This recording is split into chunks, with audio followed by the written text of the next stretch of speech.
Mr. Steyn. A moment ago you spoke about the propaganda education system. I personally feel that the education system is one of the biggest issues with America today. And I was curious of your thoughts on the education system, and maybe if you could relate that to your own education.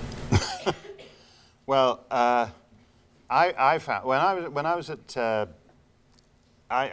was at high school, as I look back on it now, I'm kind of stunned by how hard it was. I was at I believe the last school, I think, in which Latin was compulsory. We did it from the age of 7, and I did Greek from the age of 11. And I'm amazed at how much of that has stuck with me over the years. Hopistos doulos estin ento potamo. Anybody? The faithful slave is in the river. If you're ever on a vacation trip to ancient Greece, that's a very useful phrase to remember.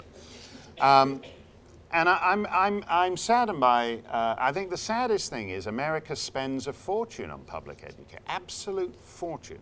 It has the highest, it pays more per student than any other advanced nation except Switzerland. And Switzerland has, you know, something to show for the money. Switzerland has a good public education system. And I think it's tragic, absolutely tragic, that the solution is always to pour more money into the system. And since the 1970s, the bulk of that money has gone to administrators. So that at a certain level, the teacher-pupil ratio has improved. So you're in much smaller classes than you would have been 40 years ago. But there's been no discernible benefit in science scores, in math scores, in any of the subjects. And now, basically, instead of teachers, more and more money is being poured onto administrators. And that's not the issue. By any reasonable measure, there's about 40% more money in the US education system than is actually doing anything.